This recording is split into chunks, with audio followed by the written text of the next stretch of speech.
ನಮಸ್ಕಾರ ವೀಕ್ಷಕರೇ, city news ಕನ್ನಡಗೆ ಸ್ವಾಗತ. ಸತತ 13 ದಿನಗಳ ನಂತರ ಆಸ್ಪತ್ರೆಯಿಂದ ಡಿಸ್ಚಾರ್ಜ್ ಆದ ಲಕ್ಷ್ಮೀ ಹೆಬ್ಬಾಳ್ಕರ್. ಆಸ್ಪತ್ರೆಯಿಂದ ಹೊರಬರುವ ಮೊದಲು ವೈದ್ಯರಿಗೆ ಭಾವನಾತ್ಮಕ ಪತ್ರ. ಬೆಳಗಾವಿಯ ಖಾಸಗಿ ಆಸ್ಪತ್ರೆಗೆ ದಾಖಲಾಗಿ ಚಿಕಿತ್ಸೆ ಪಡೆಯುತ್ತಿದ್ದ ಸಚಿವೆ. ಕಿತ್ತೂರು ತಾಲೂಕಿನ ಅಂಬಡಗಟ್ಟಿ ಬಳಿ ಅಪಘಾತವಾಗಿ ಗಾಯಗೊಂಡಿದ್ದ ಹೆಬ್ಬಾಳ್ಕರ್ ಚಿಕಿತ್ಸೆ ನೀಡಿದ ವೈದ್ಯರು ಹಾಗೂ ಪ್ರಾರ್ಥಿಸಿದ ಜನರಿಗೆ ಧನ್ಯವಾದ ಅರ್ಪಿಸಿದರು. ಹೆಬ್ಬಾಳ್ಕರ್ ಅವರು ವೈದ್ಯರಿಗೆ, ಕಳೆದ 13 ದಿನಗಳು ಇಲ್ಲಿ ನನಗೆ ಆಸ್ಪತ್ರೆಗಿಂತ ಮನೆಯಂತೆ ಭಾಸವಾಯಿತು. ನೀವು ನನ್ನ ಕುಟುಂಬಕ್ಕಿಂತ ಕಡಿಮೆ ಇಲ್ಲದಂತೆ ನನ್ನನ್ನು ನೋಡಿಕೊಂಡಿದ್ದೀರಿ. ನನ್ನ ಕಷ್ಟದ ಸಮಯದಲ್ಲಿ ನೀವು ನನ್ನ ಪಕ್ಕದಲ್ಲಿ ನಿಂತು ಪ್ರಬಲವಾದ ಬೆಂಬಲ ಮತ್ತು ಕಾಳಜಿಯನ್ನು ತೋರಿಸಿದ್ದೀರಿ. ನಿಮ್ಮ ದಯೆ, ತಾಳ್ಮೆ ಮತ್ತು ಸಮರ್ಪಣೆ ಹೃದಯ ಸ್ಪರ್ಶಿಯಾಗಿತ್ತು ಎಂದು ಕೃತಜ್ಞತೆಯನ್ನು ಸಲ್ಲಿಸಿದರು.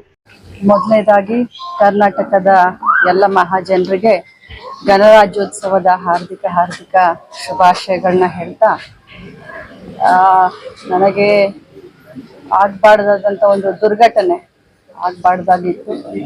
ಆದರೆ ಪ್ರಾಣಾಯಾಮ ಅಂದರೆ ನಾನು ಯಾವ ರೀತಿ ಒಂದು ಕೊನೆ ಹಂತವನ್ನು ನೋಡಿ ಇವತ್ತು ಬದುಕಿನಲ್ಲಿ ಹೋರಾಟ ಮಾಡಿ ಇವತ್ತು ಬದುಕಿ ಮತ್ತೆ ಹೊರಗಡೆ ಬರ್ತಾ ಇದ್ದೀನಿ.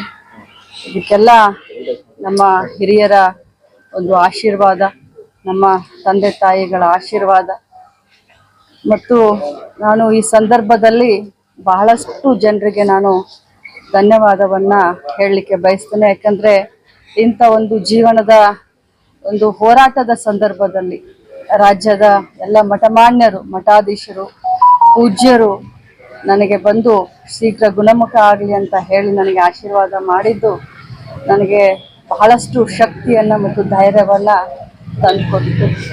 ಜೊತೆಯಲ್ಲಿ ನಮ್ಮ ರಾಜ್ಯದ ಮುಖ್ಯಮಂತ್ರಿಗಳು, ಸಚಿವ ಸಂಪುಟದ ಎಲ್ಲ ಸದಸ್ಯರು, ವಿಧಾನ ಪರಿಷತ್ ಸದಸ್ಯರು, ಎಲ್ಲ ಶಾಸಕರು, ಹಾಲಿ ಮಾಜಿ ಶಾಸಕರು, ಮಂತ್ರಿಗಳು, ಉಪಮುಖ್ಯಮಂತ್ರಿಗಳು, ನಮ್ಮ AICC ಜನರಲ್ ಸೆಕ್ರೆಟರಿಗಳಾದಂಥ ಸುರ್ಜೇವಾಲಾ ಅವರು ವಿಶೇಷವಾಗಿ ನನ್ನ ಆರೋಗ್ಯವನ್ನು ಹೇಗಿದೆ ಅಂತ ವಿಚಾರಿಸಲಿಕ್ಕೆ ಇಲ್ಲಿವರೆಗೆ ಬಂದು ನನಗೆ ಧೈರ್ಯವನ್ನು ಹೇಳಿದರು. ಅವ್ರಿಗೂ ಕೂಡ ನಾನು ಧನ್ಯವಾದವನ್ನು ತಿಳಿಸ್ತೀನಿ.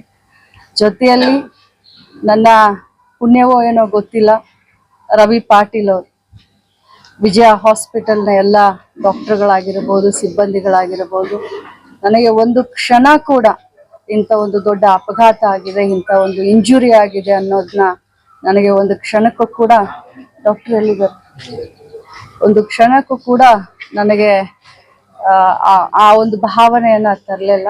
ನನಗೆ ಕ್ಷಣದಲ್ಲೂ ನನಗೆ ಧೈರ್ಯವನ್ನು ತುಂಬಿದ್ರು. ಅವರೆಲ್ಲ ಸಿಬ್ಬಂದಿಗಳು, ಎಲ್ಲ ವೈದ್ಯರ ತಂಡಕ್ಕೆ ನಾನು ನಿಜವಾಗ್ಲೂ ಧನ್ಯವಾದವನ್ನು ಅರ್ಪಿಸಲಿಕ್ಕೆ ಬಯಸ್ತೇನೆ. ಕ್ಷೇತ್ರದ ಎಲ್ಲ ನನ್ನ ಗುರು ಹಿರಿಯರು, ಮತದಾರರ ಬಾಂಧವರು ಪ್ರತಿನಿತ್ಯ ಪೂಜೆಯನ್ನು ಮಾಡಿ ನನ್ನ ಒಂದು ಆರೋಗ್ಯ ಬೇಗ ಸುಧಾರಣೆ ಆಗಲಿ ಅಂತ ಏನು ಬೇಡ್ಕೊಂಡ್ರು, ನನ್ನ ಭಾಗ್ಯನ ಏನೋ ಬೆಳಗಾವಿ ಗ್ರಾಮೀಣ ಕ್ಷೇತ್ರದ ಎಲ್ಲ ಜನರಿಗೆ, ಜಿಲ್ಲೆಯ ಜನರಿಗೆ, ರಾಜ್ಯದ ಜನರಿಗೆ ನಾನು ಧನ್ಯವಾದ ಹೇಳ್ತೀನಿ. ಜೊತೆಯಲ್ಲಿ ನನ್ನ ಕುಟುಂಬ, ನನ್ನ ತಾಯಿ, ತಮ್ಮ, ನನ್ನ ಸೊಸೆ, ನನ್ನ ಮಗ, ಅಕ್ಕ ತಂಗಿಯರು, ಎಲ್ಲ ಮಾವಂದಿರು ಬೆನ್ನಿಗೆ ನಿಂತು ಧೈರ್ಯ ಕೊಟ್ಟರು. ಜೊತೆಯಲ್ಲಿ ತಮ್ಮೆಲ್ಲರ ಸಹಕಾರ ಕೂಡ ನನಗೆ ಸ್ಫೂರ್ತಿ ಆಯ್ತು ಅಂತ ಹೇಳ್ತೀನಿ. ಖಂಡಿತವಾಗ್ಲೂ ಆ ಕ್ಷಣ ಪುನರ್ಜನ್ಮ ಅನ್ಸುತ್ತೆ. ನನಗೆ ಡಾಕ್ಟರ್ ಎಷ್ಟು ದಿನ ಹೇಳ್ತಾರೋ ಅಷ್ಟು ದಿನ ರೆಸ್ಟ್ ತಗೊಳ್ಳೋಕೆ ಮನಸ್ಸಿದ್ರು ಕೂಡ ಜವಾಬ್ದಾರಿ ಬಹಳ ಇದೆ. ಮಾರ್ಚ್ನಲ್ಲಿ ನಾವು ಬಜೆಟ್ ಅನ್ನ ಮಂಡನೆ ಮಾಡಬೇಕು. ರಾಜ್ಯದಲ್ಲಿ ಮಹಿಳಾ ಮಕ್ಕಳ ಕಲ್ಯಾಣ ಇಲಾಖೆ ಬಹಳ ಒಳ್ಳೆಯ ರೀತಿಯಿಂದ ಕೆಲಸ ಮಾಡ್ತಾ ಇದೆ.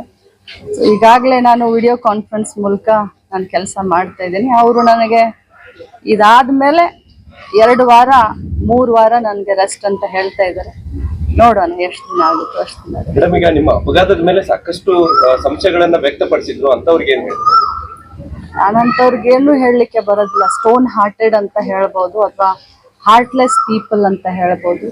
ಸಾವುನಲ್ಲೂ ರಾಜಕಾರಣ ಮಾಡುವಂತವ್ರಿಗೆ ಉತ್ತರ ಕೊಡುವಂತ ಅವಶ್ಯಕತೆ ನನಗಿಲ್ಲ.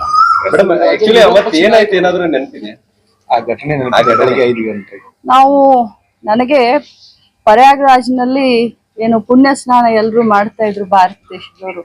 ನಮಗ್ ವಿಶೇಷವಾಗಿ ಸಂಕ್ರಾಂತಿ ಅಂತಂದ್ರೆ ಎಲ್ಲರೂ ಹೊಳೆಗೆ ಹೋಗಿ ಸ್ನಾನ ಮಾಡುವಂಥದ್ದು ಒಂದು. ಅದರಲ್ಲೂ ನನ್ನ ತಮ್ಮನ ಮನೆ ದೇವರಾದಂಥ ಹಟ್ಟಿಹೊಳಿ ವೀರಭದ್ರೇಶ್ವರನ ಹೊಳೆ ದಂಡೆ ಮಲಪ್ರಭಾ, ಅಲ್ಲಿ ಬೆಳಗ್ಗೆ ಪುಣ್ಯ ಸ್ನಾನ ಮಾಡೋಣ. 7 ಗಂಟೆ ಒಳಗಡೆ ಕುಟುಂಬ ಸಮೇತ ಎಲ್ಲರೂ ಹೋಗಿ ಪುಣ್ಯ ಸ್ನಾನ ಮಾಡೋಣ. ಯಾಕಂದ್ರೆ 7 ಗಂಟೆ ನಂತರ ಆದ್ರೆ ಜನ ಎಲ್ಲ ಸೇರ್ತಾರೆ, ನೀರು ಒಂದ್ ಸ್ವಲ್ಪ ಕಲಕಾಗ್ತಾ ಬಂತ ಹೇಳಿ ನಾವು ರಾತ್ರಿ 10ವರೆಗೆ ನಾವು ಡಿಸೈಡ್ ಮಾಡಿ ನಾವು ಬರೋಕೆ ಹೊರಟು.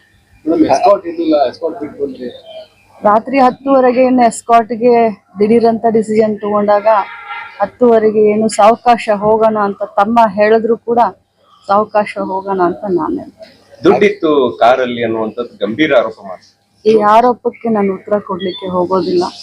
ಅವ್ರ ಬುದ್ಧಿ ಬ್ರಹ್ಮನಿಷ್ಠೆ ಆಗಿದ್ದಾರೆ, ಬುದ್ಧಿ ಎಲ್ಲೋ ಪಾಪ ಹುಡುಕ್ಬೇಕಾಗಿದೆ. ಯಾಕಂತಂದ್ರೆ ಇಂಥ ಒಂದು ಕ್ಷುಲ್ಲಕ ಆರೋಪಕ್ಕೆ, ಅದು ಕೂಡ ಈ ಒಂದು ಸಾವು ಬದುಕಿನ ಹೋರಾಟದಲ್ಲಿ ನಾನು ಎದ್ದು ಬಂದಿದ್ದೀನಿ. ಸೊ ಇಂಥ ಎಲ್ಲ ಆರೋಪಕ್ಕೆ ಇದು ತಕ್ಕ ಸಮಯ. ವಿಶೇಷ ತನಿಖೆ ಏನಾದ್ರು ಮಾಡಕ್ಕೆ ಹೇಳ್ತೀರಾ? ಕಳೆದ 13 ದಿನಗಳಲ್ಲಿ ರಾಜ್ಯದಲ್ಲಿ ಏನೆಲ್ಲ ಈ ಫೈನಾನ್ಸ್ ಗಳ ಕಾಟ ಎಲ್ಲ ಇತ್ತು, ನೀವು ಆಸ್ಪತ್ರೆಯಲ್ಲಿ ಇದ್ದುಕೊಂಡೇ ಕರ್ತವ್ಯ ಪ್ರಜ್ಞೆ ಮೆರೆದ್ರಿ, ಏನ್ ಹೇಳಕ್ ಬಯಸ್ತೀರಿ? ಖಂಡಿತವಾಗ್ಲು. ಯಾಕಂತಂದ್ರೆ ಬೆಳಗಾವಿ ಜಿಲ್ಲೆಯಲ್ಲಿ ಫೈನಾನ್ಸ್ ಹಾವಳಿ ನಡೀತಾ ಇರೋದು ನನಗೆ ಒಂದು 6 ತಿಂಗಳ ಹಿಂದೆ ನನ್ನ ಗಮನಕ್ಕೆ ಬಂತು.